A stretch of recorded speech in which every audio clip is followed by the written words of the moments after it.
आखाती युद्धाचा अखेर the end. Hormuz बंदर लवकरच होणार खुलं. डोनाल्ड ट्रम्प यांनी ट्विट करत केलं आश्वस्त. रोहित पवारांचं अन्नत्याग आंदोलन मागे. 22 जून पूर्वी रोहित पवारांची मुख्यमंत्र्यांसोबत बैठक. मंत्री गिरीश महाजनांची शिष्टाई फळाला. गेल्या 4 दिवसांपासून मान्सून एकाच जागी स्थिर. सिंधुदुर्ग आणि रत्नागिरीत मोसमी वाऱ्यांचा वेग मंदावला. राज्यात काही ठिकाणी उष्णतेची लाट सदृश्य स्थिती. धरणातील पाणीसाठा 31 ऑगस्ट पर्यंत पिण्यासाठी राखीव. पावसानं ओढ दिल्यानं जलसंपदा मंत्र्यांचा निर्णय. उपलब्ध जलसाठा अत्यावश्यक गरजांसाठी वापरण्याचे आदेश.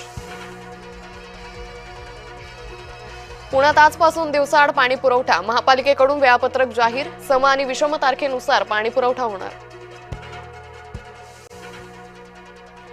सोलापूरच्या माळशिरसमध्ये वाहन विहिरीत कोसळून 8 भाविकांचा मृत्यू. राज्य सरकारकडून मृतांच्या वारसांना 5 लाखांच्या मदतीची घोषणा.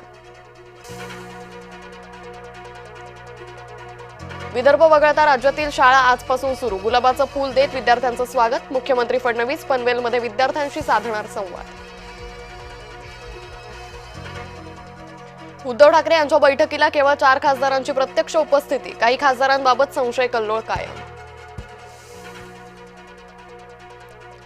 माझ्या नावानं पैसे मागत असेल तर राजीनामा देईन. पर्यावरण मंत्री पंकजा मुंडे यांचं विधान चर्चेत.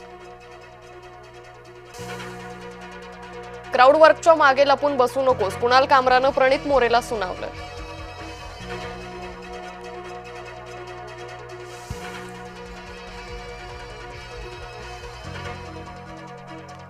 पंतप्रधान मोदी हे अमेरिकेचे आज्ञाधारक सेवक. राहुल गांधींचा पुन्हा हल्लाबोल. पंतप्रधान मोदी फ्रान्सचे अध्यक्ष मॅक्रॉन यांच्यात द्विपक्षीय बैठक. महत्त्वाच्या मुद्द्यांवर दोन्ही नेत्यांमध्ये चर्चा. भारत आता तंत्रज्ञान पुरवठादार देश. फ्रान्समध्ये मॅक्रॉन यांच्या उपस्थितीत पंतप्रधान मोदींचं प्रतिपादन. वर्ल्ड कपमध्ये पुन्हा भारताकडून पाकिस्तानचा धुव्वा. पहिल्याच सामन्यात 64 धावांनी चालली धूळ. दीप्ती शर्मा ठरली सामनावीर. ऑस्ट्रेलियाची दमदार सलामी. तुर्कीवर 2-0 असा मिळवला विजय. गोलरक्षक पॅट्रिक बीचची दिसली चमक. नागपुरातील प्राणी संग्रहालयात 2 बिबटे भिडले. झुंजीत एका बिबट्याचा मृत्यू. एक गंभीर जखमी.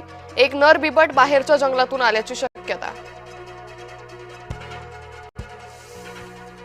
भीमाशंकर मंदिर आजपासून भाविकांना दर्शनासाठी खुलं. दर्शनासाठी भल्या पहाटेपासून भक्तांच्या लागला रांगा. जेजुरी गड विद्युत रोषणाईनं उजळला. सोमवती अमावस्येनिमित्त भाविकांची मांदियाळी. गडावर येळकोट येळकोट जय मल्हारचा जयघोष.